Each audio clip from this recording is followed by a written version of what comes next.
Hey guys, நாம இன்னைக்கு பார்க்க போகிற படம் வென் ஈவில் லுக்ஸ்ங்கிற ஒரு ஹாரர் பேஸ்டு த்ரில்லர் மூவி தான் பார்க்க போகிறோம். மற்ற ஹாரர் படங்கள் மாதிரி இல்லாமல் ரொம்பவே ஒரு வித்தியாசமான கதைக்களம் கொண்டு இருக்கு. இந்த படத்தோட ஒன்லைனர் என்ன அப்படின்னு பார்த்தீங்கன்னா, இந்த படத்தோட ஹீரோவான பெட்ரோ அவன் வாழ்ந்துட்டு இருக்க அவனோட கிராமத்தில் ஒரு சில அமானுஷமான விஷயங்கள் நடக்குது.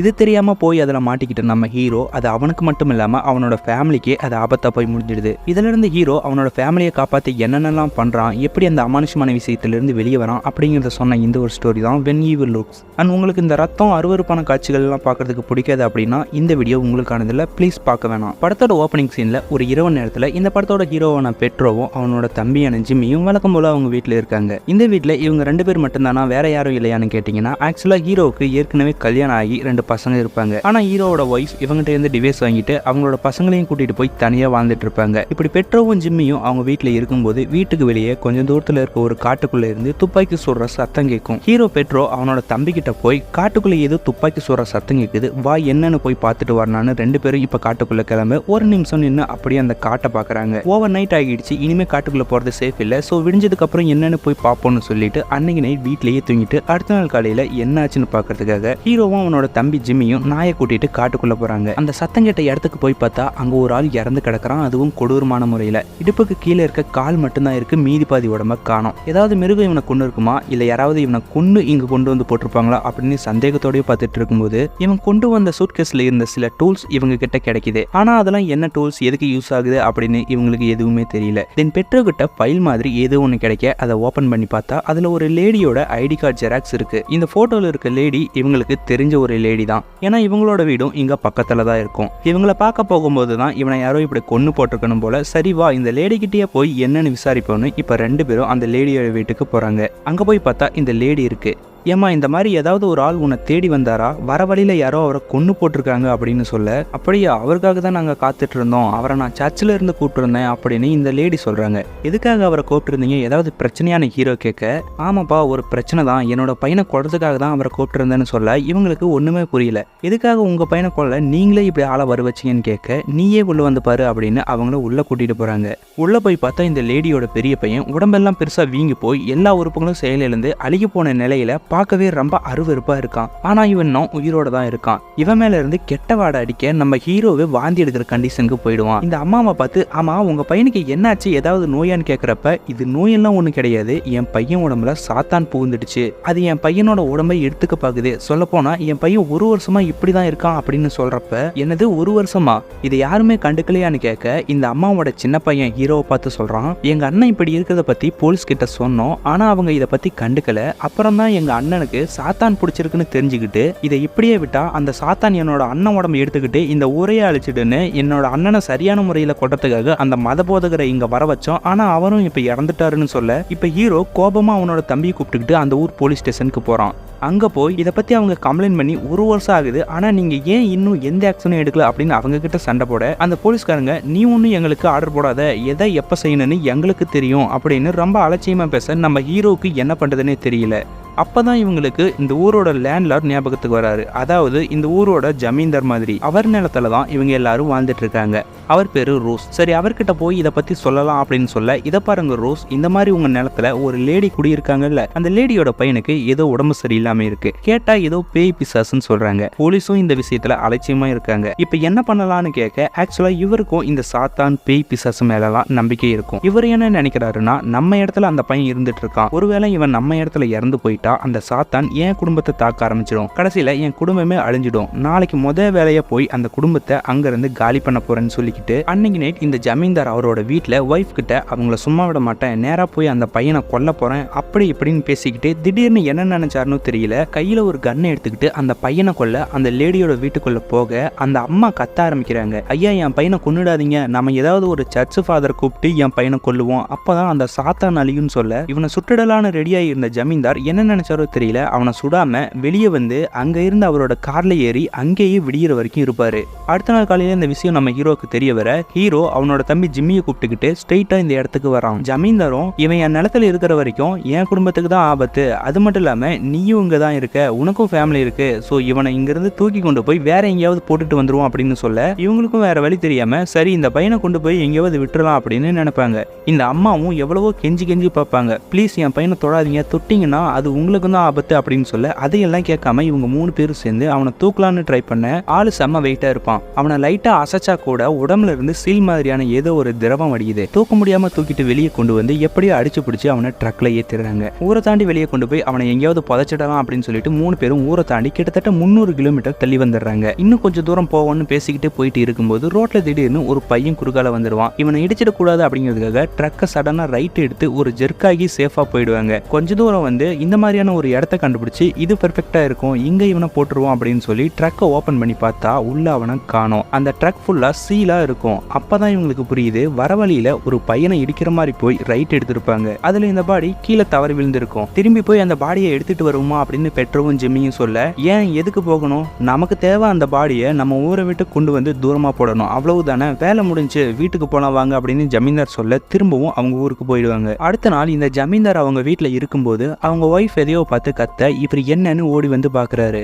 பார்த்தா அவங்க வீட்டோட ஆட்டு மந்தையில இருக்க ஆடுங்கள்ல ஒரு ஆடு மட்டும் ரொம்பவே விகாரமா இருக்கும். அது இந்த ஜமீன்தாரியை முறைச்சு பார்த்துட்டு இருக்க இப்பதான் இவருக்கு புரியுது அந்த பையனோட உடம்புல இருந்த சாத்தான் இப்ப இந்த ஆட்டோட உடம்புல இருக்கு அப்படிங்கிறது. அதை கொன்னுடலான்னு துப்பாக்கி எடுத்துட்டு வந்து மேல பார்த்து சுட எல்லா ஆடுங்களும் பயந்து ஓரமா ஓட இந்த ஒரு ஆடு மட்டும் ஜமீன்தாரியை முறைச்சுக்கிட்டு அங்கேயே நிக்குது. இதை பார்த்து கடுப்பான இவர் அதை கன்ல ஷூட் பண்ணலாம் அப்படின்னு போகக்குள்ள அவரோட ஒய்ஃப் ஒரு கோடாரியை கொண்டு வந்து, இதை பாருங்க, அதை கன்ல ஷூட் பண்ணா அந்த சாத்தான் நம்ம உடம்புக்குள்ள வந்துடும், இந்தாங்க இந்த கோடாரியை வச்சு கொல்லுங்க அப்படின்னு எவ்வளவோ கெஞ்ச இந்த ஜமீன்தார் அதையெல்லாம் கேட்காம கன்ல ஷூட் பண்ணி அந்த ஆட்டை கொலை பண்ணிடுவாரு. அந்த ஆடு இருந்த அடுத்த செகண்டே ஆட்டோட உடம்புல இருந்த சாத்தான் ஜமீன்தார் ஒய்ஃபோட உடம்புக்குள்ள போயிடும். பிரெக்னன்ட் லேடியா இருக்க அவங்க கையில இருந்த கோடாரியை வச்சு ஜமீன்தார் தலையிலேயே அடிக்க அவர் அதே இடத்துல இறந்து போயிடுவாரு. தென் அவங்க அழுதுகிட்டே அவங்களோட கையில இருக்க கோடாரியிலேயே அவங்களோட தலையவே வெட்டி இப்ப அவங்களும் இறந்துடுவாங்க. இப்ப இந்த ஜமீன்தார் குடும்பமே சாத்தானால அழிஞ்சு போச்சு. அன்னைக்கு நைட் ஹீரோவும் அவனோட தம்பியும் அவங்களோட வீட்டுல நடந்ததெல்லாம் நினைச்சு பார்த்துட்டு இருக்கப்போ திடீர்னு வீட்டு கதவை யாரோ தட்டுற சத்தம் கேட்க இவங்களும் பயந்து போய் கன்னெல்லாம் எடுத்துக்கிட்டு வெளியே வந்து பார்த்தா அந்த அம்மாவோட 2வது பையன் இங்க வந்திருப்பான். நீ என்னடா இந்நேரத்துக்கு இங்க வந்திருக்கான்னு கேட்டா, உங்களுக்கு விஷயமே தெரியாதா, நம்ம ஜமீன்தாரும் அவரோட ஒய்ஃபும் இறந்து போயிட்டாங்க, அதோட எங்க அம்மாவையும் காணோம், நீங்க என்னோட அண்ணனை தொட்டதுல இருந்துதான் ஏதோ ஒண்ணு நடக்குது, எனக்கு வீட்டுல தனியா இருக்கவே பயமா இருக்கு, நான் இங்க உங்க வீட்லயே தங்கிக்கவா அப்படின்னு கேட்க, சரி பின்னாடி ஒரு மாட்டு கொட்டகை இருக்கு அதுல தங்கிக்கோன்னு சொல்லி அனுப்பி வச்சிடறாங்க. இப்பதான் நம்ம ஹீரோவுக்கு இந்த சாத்தானும் உண்மையாலுமே இருக்கு அப்படிங்கிற நம்பிக்கை வர ஆரம்பிக்குது. ஹீரோவும் அந்த பையனை டச் பண்ணதால இவங்களோட ஃபேமிலிக்கு ஏதாவது ஆபத்து வந்துடுமோ அப்படின்னு நினைச்சு பயந்து போயிருக்கான். கட் பண்ணா அடுத்த நாள் காலையில தன்னோட ஃபேமிலியை கூட்டிட்டு இந்த ஊரை விட்டே போயிடலாம் அப்படின்னு முடிவு பண்ணி இப்ப 2 பேரும் ஒரு ட்ரக்ல நம்ம ஹீரோவோட ஒய்ஃப் வேற ஒரு இடத்துல இருப்பாங்க, அந்த இடத்துக்கு போறாங்க. ஒரு வீடு வந்ததும் ஹீரோ கீழே இறங்கி ஜிம்மி கிட்ட ட்ரக்கை கொடுத்து, நீ போய் நம்ம அம்மாவை பாரு, நான் போய் என் ஒய்ஃபையும் குழந்தைங்களையும் கூட்டிட்டு வரேன்னு சொல்லி அனுப்பி வச்சுட்டு பெட்ரோ இப்போ ஒரு வீட்டு கதவை தட்ட பார்த்தா வேற ஒரு ஆள் திறப்பான். இவன் யாருன்னு பார்த்தா பெட்ரோட ஒய்ஃப் இருப்பாங்கல்ல அவங்களோட செகண்ட் ஹஸ்பண்ட். நீ ஏன்டா இங்க வந்தேன்னு கேட்க, நான் என்னோட ஒய்ஃபையும் குழந்தைங்களையும் பார்க்கறதுக்காக இங்க வந்தேன், என்னை உள்ள விடுன்னு சொல்லி அவங்க கூட சண்டை போட்டு வீட்டுக்குள்ள போய் வேகமா அவனோட மொத்த ட்ரெஸ்ஸையும் கழட்ட ஆரம்பிக்கிறான். ஏன்னா நேத்து இந்த ட்ரெஸ்ஸை போட்டு தான் அந்த பையனை தூக்கியிருப்பான். ஸோ அவனோட சீல் எல்லாம் இந்த ட்ரெஸ்ல ஓட்டிட்டு இருக்கும். அதே நேரம் அவனோட ஒய்ஃப் இங்க வந்து, பெட்ரோ நீ எதுக்காக இங்க வந்த,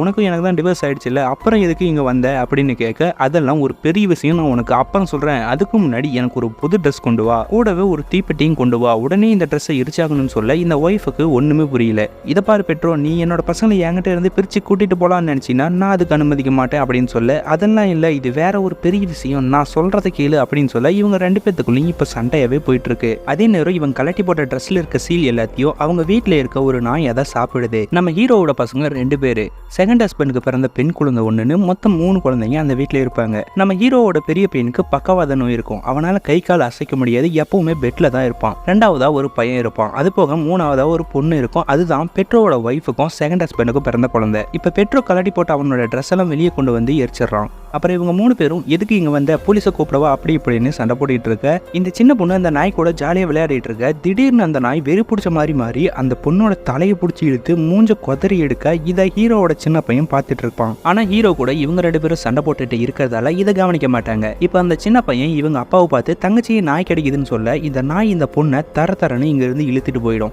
இதை பார்த்த செகண்ட் ஹஸ்பண்ட் பயந்து போய் கத்திக்கிட்டே என் பொண்ணை விட்டுடுன்னு பின்னாடியே துரத்திட்டு போக நம்ம ஹீரோவும் பின்னாடியே ஓடி வருவான். பெட்ரோவுக்கு இது அந்த சாத்தானோட வேலை தான் அப்படிங்கிறது புரிஞ்சு போச்சு. இனி அந்த பொண்ணு உயிர் பழிக்க மாட்டான், மற்றவங்களையாவது நம்ம காப்பாத்தி ஆகணும் அப்படின்னு திரும்ப வீட்டுக்கு வந்து அவனோட ஒய்ஃப் கிட்ட எவ்வளவோ சொல்லி புரிய வைக்க ட்ரை பண்ணுவான். ஆனா இவ எதையுமே கேட்காம என் பொண்ணு ஹஸ்பண்ட் எங்கன்னு கேட்க இவன் நேரா வீட்டுக்குள்ள போய் பக்கவாதத்துல இருக்க அவனோட பெரிய பையனை தூக்கிட்டு வந்து சின்ன பையனையும் கூட்டிக்கிட்டு ஒரு கார்ல ஏறி கிளம்புறதுக்கு தயாரா இருக்கும்போது வா இங்கிருந்து போயிடலான்னு கூப்பிட, ஆனா அவ வரமாட்டா. திடீர்னு டம்முன்னு ஒரு சத்தம் கேட்க ஹீரோவும் பதறி அடிச்சுட்டு போய் பார்த்தா அந்த நாயை செகண்ட் ஹஸ்பண்ட் கன்ல ஷூட் பண்ணி கொலை பண்ணிடுவான். இதை பார்த்த ஹீரோ செம்ம கடுப்பாயிடுவான். ஏன்னா இந்த சாத்தானை யாரு கன்ல ஷூட் பண்ணி கொள்றாங்களோ அவங்களோட குடும்பத்தை அது அழிக்காம விடாது.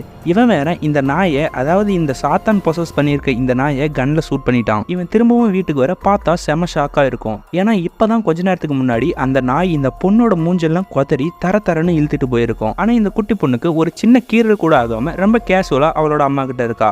ஹீரோவுக்கு புரிஞ்சு போச்சு இது எல்லாமே சாத்தானோட வேலை தானே. இதுக்கு மேலே இன்னும் ஒரு நிமிஷம் இங்கே இருந்தாலும் அது நமக்கு தான் ஆபத்துன்னு, நீ வரலனா போ, நான் பசங்களை கூட்டிட்டு போறேன்னு சொல்லி அவனோட பசங்களை கார்ல ஏற்றி கூட்டிட்டு போகலான்னு போகும்போது இப்போ இந்த குட்டி பொண்ணு அவளோட அம்மா கிட்ட, அப்பா இப்போ நம்ம கிட்ட கார்ல வந்துட்டு இருக்காரு, வந்து நம்ம 2 பேத்து மேலேயும் இடிக்க போறாரு அப்படின்னு சொல்ல இவளுக்கு ஒண்ணுமே புரியல. இப்போ ஹீரோ கிளம்பலாம் அப்படின்னு காரை மெதுவாக மூவ் பண்ணா அந்த குட்டி பொண்ணு சொன்ன மாதிரியே பார்த்தா செகண்ட் ஹஸ்பண்ட் ஒரு காரை வேகமாக ஓட்டிட்டு வந்து இந்த அம்மா பொண்ணு மேலே ஏற்றி 2 பேரையும் கொலை பண்ணிடுவான். அப்படியே அந்த செகண்ட் ஹஸ்பண்டை கட்ட பார்த்தா இவனையும் அந்த சாத்தான் கண்ட்ரோலில் எடுத்திருக்கோம். இதை பார்த்து பயந்து போன ஹீரோ முதல்ல நம்ம பசங்களை காப்பாற்றி ஆகணும்னு வேகமாக காரை எடுத்துக்கிட்டு அங்கேருந்து கிளம்பிடுவான். நம்ம ஹீரோவுக்கு ஒரு அம்மா இருப்பாங்க.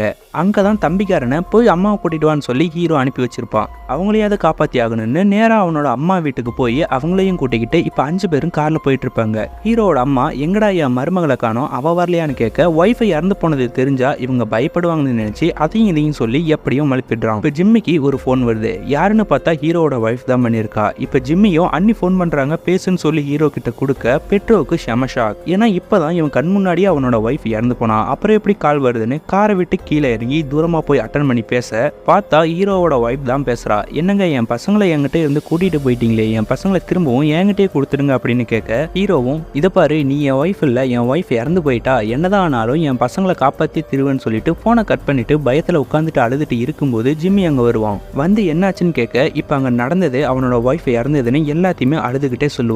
இதை கேட்ட உடனே ஜிம்மிக்கும் பயம் வர ஆரம்பிச்சிருவான். ஜிம்மி சொல்லுவான், எனக்கு தெரிஞ்ச ஒரு லேடி ஃப்ரெண்ட் இருக்காங்க, அவங்களுக்கு இந்த மாய மந்திரம் பேய் ஓட்டுறது எல்லாம் தெரியும், அங்க போயிட்டா நம்ம சேஃபா இருக்கலாம்னு சொல்ல நம்ம ஹீரோவுக்கும் இதை விட்டா வேற வழி இல்லை. சரின்னு அங்க போனா அங்க இந்த மாதிரி ஒரு லேடி இருப்பாங்க. இவங்க தான் இந்த மந்திரவாதி லேடி. இவங்க கிட்ட வந்து ஜிம்மி சுச்சுவேஷன் எல்லாத்தையும் எக்ஸ்பிளைன் பண்றான். அவங்களும் சரி இங்கேயே தங்கிக்கோன்னு சொல்றாங்க. ஹீரோவோட ஃபேமிலி இங்கேயே தங்க ஆரம்பிக்கிறாங்க. நைட் ஆகுது. இந்த பெரிய பையன் நான் வீட்டுக்குள்ள வரமாட்டேன், கார்லயே தான் இருப்பேன்னு சொல்ல ஹீரோவுக்கு வேற வழி இல்லாம நீங்க எல்லாரும் வீட்டுக்குள்ள போய் படுத்துக்கோங்க, நான் இங்கேயே இவன் கூட படுத்துக்கிறேன் அப்படின்னு சொல்லி கார்லயே தங்கிடுவான். திடீர்னு பார்த்தா காருக்கு வெளியே ஒரு உருவம் கார் கண்ணாடியில ரத்தத்தை தடவிட்டு போகும். இதை நம்ம ஹீரோ கவனிக்காம விட்டுருப்பான். இப்ப அப்படியே வீட்டுக்குள்ள நம்ம ஹீரோவோட அம்மாவை காமிப்பாங்க. அவங்க இந்த சின்ன பையனை தான் கூட வச்சு தூங்கிட்டு இருக்கப்ப திடீர்னு பார்த்தா நம்ம ஹீரோவோட ஒய்ஃப் அங்க இருக்க மாதிரி இருக்கும். அதுவும் அந்த சின்ன பையனை எடுத்து தன்னோட தோல் மேல போட்டு தூங்க வச்சுட்டு இருக்க இந்த அம்மாவுக்கு தான் ஹீரோவோட ஒய்ஃப் இறந்து போனதே தெரியாது இல்ல. அதனால ஏமா நீயும் இங்க வந்துட்டியா, வந்து பக்கத்துல இருக்க இந்த பெட்ல படுத்துக்கோ அப்படின்னு சொல்ல இவ அப்படியே மெதுவா திரும்ப பார்த்தா இது ஹீரோவோட ஒய்ஃப் மாதிரியே இல்ல. மூஞ்செல்லாம் நசுங்கி போய் இருக்கு. என்னோட பசங்களை நான் யாரும் தொல்லை கொடுக்காத இடத்துக்கு கூட்டிட்டு போறேன்னு சொல்லிக்கிட்டே இருக்க இதை பார்த்த ஹீரோவோட அம்மா பயத்துல கத்திக்கிட்டே கீழே வந்துடுவாங்க. சத்தம் கேட்டு அங்க வந்த ஹீரோ கிட்ட மேல ரூம்ல உன்னோட ஒய்ஃப் இருக்கா, ஆனா அவ ரொம்பவே கொடூரமா இருக்கா, அவகிட்ட தான் சின்ன பையனும் இருக்கான் அப்படின்னு சொல்ல நம்ம ஹீரோ வேகமா மேல வந்து பார்த்தா ஹீரோவோட ஒய்ஃப் கையில 2வது குழந்தைய வச்சுக்கிட்டு என் குழந்தைய என் கூடவே கூட்டிட்டு போறேன்னு சொல்லிக்கிட்டு பால்கனில இருந்து கீழே குச்சிடுவா. இதை பார்த்து நம்ம ஹீரோ கத்திக்கிட்டே குழந்தைக்கு என்னாச்சுங்கிற பயத்துல